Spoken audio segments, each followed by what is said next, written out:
Hi everyone, and welcome to the channel. This is a podcast where I enjoy sharing my insights. And today I'm inspired by a piece of music which has in the words, "Be for us a foretaste of heaven."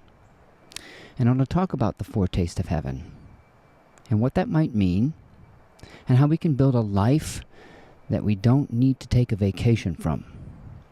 So stick around and we're going to talk about the heavenly morning, or the seeds of heaven, or the foretaste of heaven, and how you can build a life that's not hell.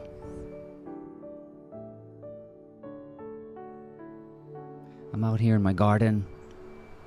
This is where I spend almost all day. And it's warm here in Florida, so we get to enjoy this weather most of the year. And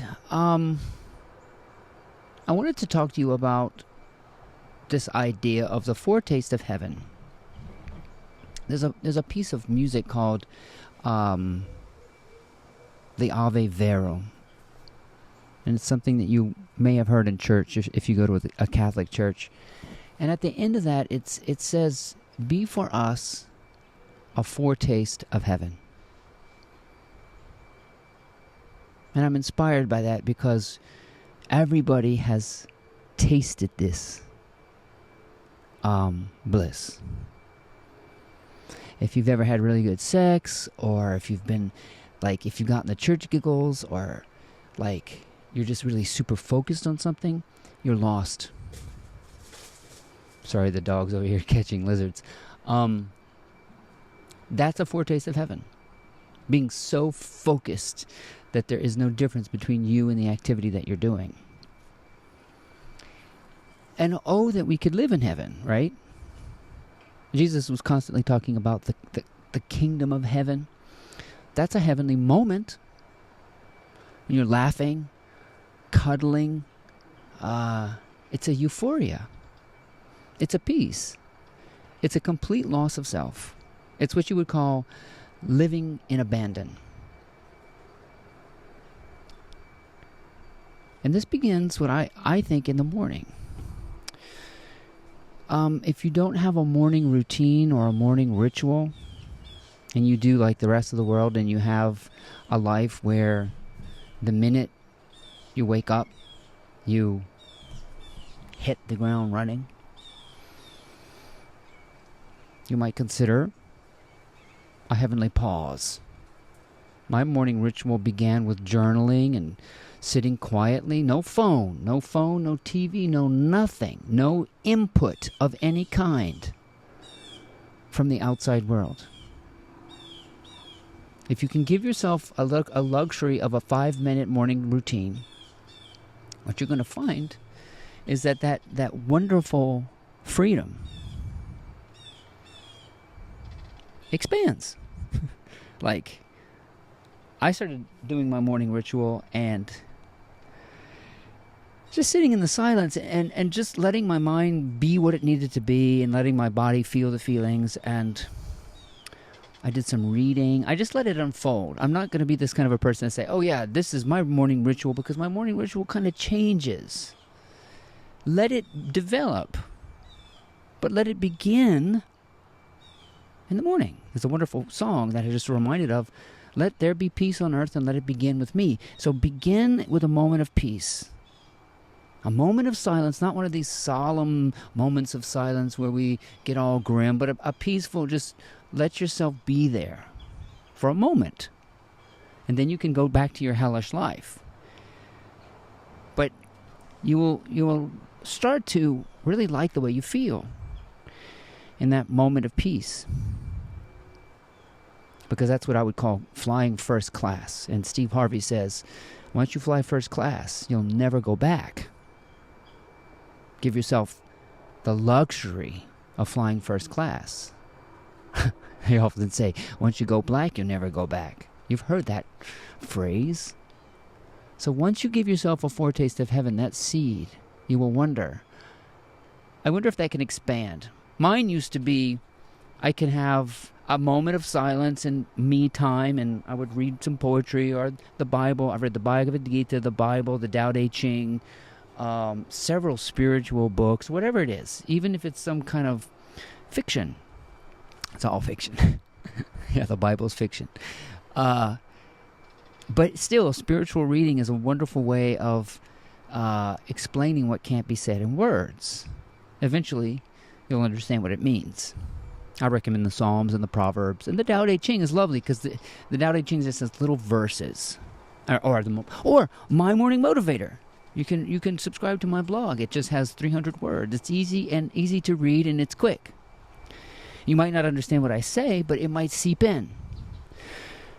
So instead of checking the phone, just sort of develop something that you find enjoyable. Coffee, tea, maybe some candles, whatever. And then forget about it. I mean, go back to your life. If the office is tough, if you got a lot of responsibilities, just give yourself that little space. That foretaste of heaven. And then it grows. The peace that you feel in that alone time will grow and maybe last until 8 a.m. If you get up at 6 and you spend 15 minutes, what I've learned is that it grows into my day. That feeling of being free from yourself. That bliss of stepping outside and hearing the wind rustle through the trees, even a leaf blower. To hear your heartbeat, to become intimate with yourself, you know? And that grows. It's like they say, if you want to go to the gym, just do one sit-up. Just one today. Then tomorrow you can do 2 sit-ups. And then your disciplines will grow, you see. Your vacation will grow into your life. So what you're doing is you're starting your day with a retirement. A put your feet up moment where you can really unwind. And then you will unwind and unwind and unwind. Part of this is going to the end already. Facing this thing called death. But let's suppose you've already accomplished all your dreams, all your goals, all your desires, everything. You have everything. What would you do?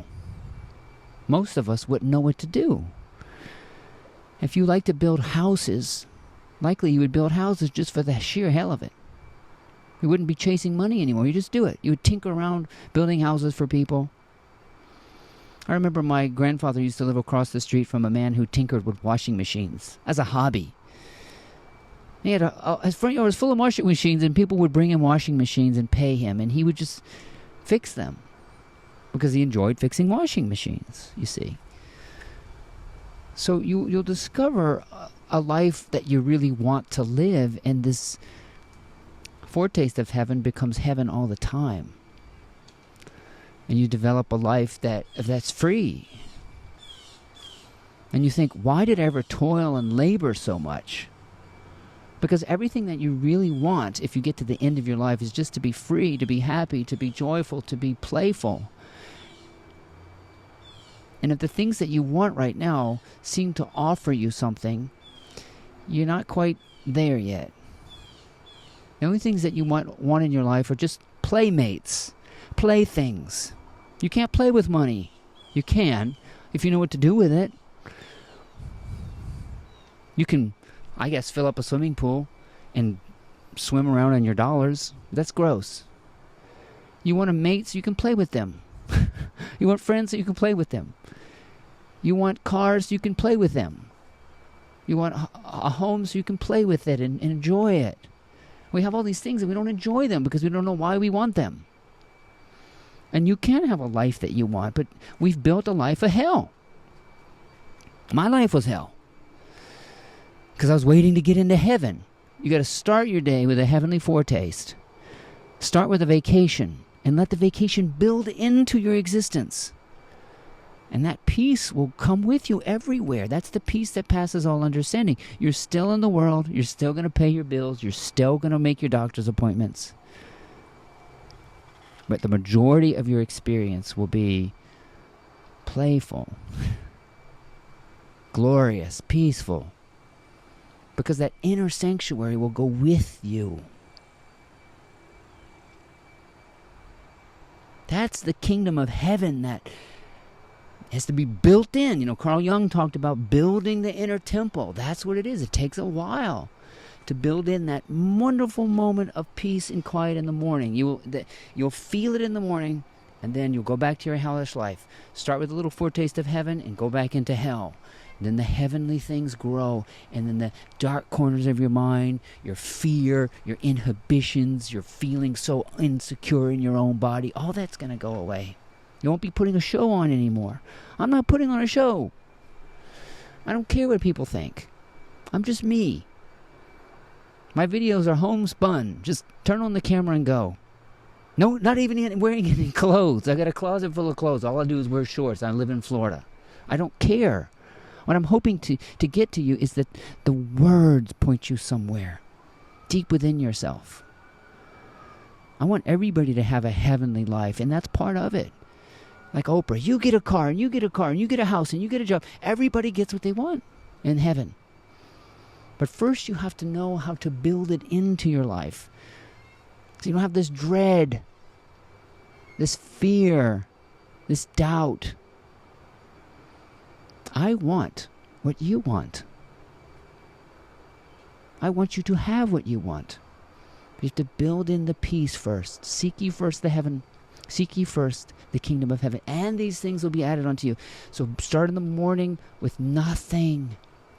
Make space in yourself for new ideas, new friends, new experiences, new playthings. And bring that peace into the world. Don't let hell pull you in, like all the consternation at work and stuff. Once you build the kingdom of heaven within, nobody else can come into your kingdom. Unfortunately, it's called kingdom. But there's no king in there. You know what I mean? It's just an emptiness, a brightness of peace. So start your foretaste of heaven. First thing in the morning. Let it begin with you, the first thing, and it will expand into your day. My name is Ryan Hebert.